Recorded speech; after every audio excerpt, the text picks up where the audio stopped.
Hello and welcome to At Home with Dyslexia. I'm the author Sasha Roos and I'm here remotely with the book's illustrator Danielle Sheehy. Hello, I'm in my caravan. And I'm up in my workspace at the top of the house. Here in this video we're looking at chapter 10 and there's Ralph. There's Ralph with the book. He's not looking so impressed actually. Well, no, he's looking very serious because this is a very serious area, Yes, isn't it? Like yeah. studying for exams and a stressful time. Actually, you got me to add a cat to two of the pictures because you thought they were too stressful without Yeah, something to yes. lighten the mood. You'd done a couple of illustrations with dogs, and it was too dog-sided. And as a cat lover, I felt there needs to be a bit more balance. So here we are in this chapter, studying for exams. We're focusing on the teenage dyslexic for this. And I would say this is a huge issue for my students. Something they get very frustrated over, particularly in clashes with parents. So the first illustration for this chapter is back off. So what was your inspiration for this, Danielle? Whenever I was reading over the text for this, back off really did stand out. And I've done a couple of illustrations which are basically just the words pinned onto a notice board. And I think this is one of the really big messages. And that's why I've done it in this format again. You've brought your kids to the point where they are studying, you're hoping they're studying, but what you need to do as a parent is back off. And yep, that's the message. I'm going to quote Abby here, one of my old students. I know my mum always wants to help. It's part of her nature to help me and tries her best to help me. But sometimes she needs to leave me to do it because sometimes that's the best for the situation, to do it myself. And her advice is trust your child a bit more, that they know what they're doing. If they need the help, then fine, but don't be on top of them all the time. Oh, I can read this for you. Dot, dot, dot, dot. So it is a fine balance, and I think parents have been so used to being so supportive and doing homework for them in primary school, but you really need to encourage self-reliance going into secondary school and be there if they need help with some reading of some text or something like that, but then know when to step back. So I'll just quote Anya and her frustrations with parents trying to help. Just because you told me to study, I'm not going to do it. It is annoying. Because you said it, I'm not going to do it now. She is very funny. So their honesty in this chapter, and I think a lot of people can relate to it. One of the points we were discussing was that it is actually a bit of a relief that you can back off and just leave it with the students, because all the work that you did in primary school, it's tough on the parents as well as the students.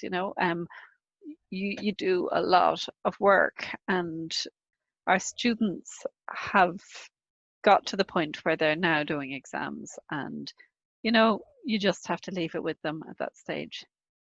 Let's look at how parents can help, how people at home can help their stressed, dyslexic teenager trying to study.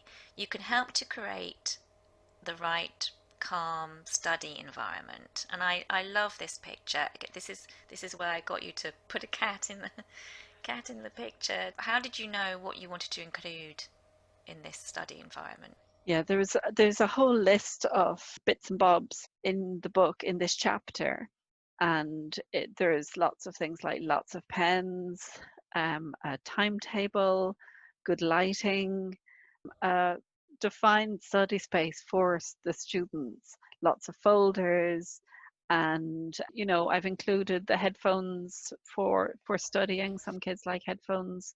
It's funny because I was trying to draw my daughter's study space, and then when she looked at this picture, she went, "Oh, that looks really nice. I'd love a space like that."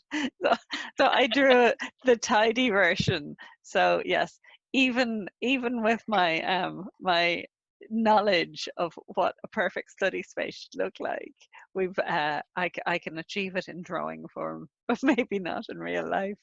I would really simply like to quote some of my students from this chapter to go with this image. Firstly, I'll quote David. I like spinning around in my chair and I listen to music. I don't like being in a quiet room. They don't really work for me.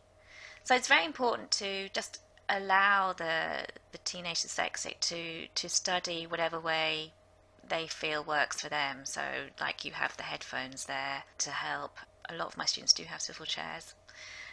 And but also to leave them to it and not to be tidying it up and getting involved too much. I'm going to quote Tyke. Leave my study space to me. I know where things are. My dad used to come in and clear it and then I couldn't focus. I didn't know what to do. So it can actually quite disrupt the dyslexic mind to have other people being too involved and interfere with their environment. Wouldn't you agree? I would, yeah. The quotes are brilliant because the students do have really strong opinions on how they want their study space to be and how they want to be left to study. So there's a very sort of strong message coming from across the board that they have different study styles, they have their own specific things that work for them, and they do want to be left alone. I do think they want parents to sort of to give them the tools, like all the folders and all the stationery, because there's a whole long list of stationery that students love. And I know from my own experience the kids love getting just batches of interesting stationery, but the message coming very clearly from the students is leave us alone, we know what we're doing.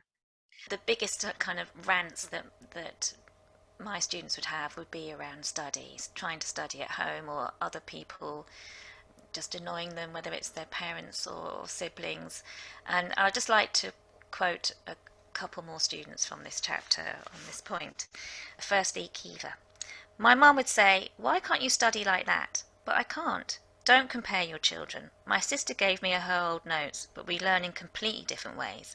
So I didn't use her things. She used mind maps in science. I said, "Get away from me." She's very funny. She's very funny. And then finally, really, I think some very good advice from Ewan when he was 13. The hardest part about secondary school is study. Don't question them about their methods of study. If it works for them, then it works for them. Don't make them doubt their own strategies if it's actually working. And I think that's a lovely, clear point to make, isn't it? At 13, he already knew that. Let's look at our last illustration from this chapter. This one's all about taking breaks, and I think it's a message that we all can carry forward for all of us. With this illustration, the final illustration from the Studying for Exams chapter, I believe was inspired by this quote from Claire and Alana. Claire says, "I need a lot of breaks to concentrate in my sessions, otherwise I just don't take it in." And then Alana says, "Don't make them sit down for 3 hours straight. Let them go out for 20 minutes and then study for 40 minutes. Let them have breaks." Yeah, and that's a really clear message again coming from the students. And if you do any research into effective study methods or effective work methods, it is always work for a specific amount of time and have a treat available. And as an as a grown up, we're having cups of coffee or a chat or sending a text, and that's what the students are doing as well. Cup of hot chocolate, then do your science, send a text, and then do your English. Have your dinner, come back, and don't work all night because students need their downtime as well. It can't just be all about work. Yes, I think on average, I think from what I see with my students, it would be 25, 30 minutes that they can really have some intense work. Then they need a break. Then they'll come back to it. And they might do that, as you say, 3 times. And that's just much more productive for them. Anyway, so with this chapter, it's a huge area for teenagers. And takeaways from this chapter basically are for parents and for others in the home, be understanding of the challenges for dyslexic students, be open and encouraging of alternative ways to study, don't add to their stresses, and just be supportive. And Yeah, that's it. and there's a lot about not adding. to their stress. That's so true. Just because you're concerned about it, it's not going to help them. Just do the things that you can do, which is buying the stationery, setting up the space, and making sure that they Help take breaks. organisation. Yeah, help organisation, calm environment, whatever they feel they need for their creative ways, and leave them to it. And so the next chapter is quite a biggie. I know we say this all the time, but it is for parents communicating with the school and being an advocate. This is probably their number one role, actually. So we'll look at that next time. Bye. Bye. Bye. Bye.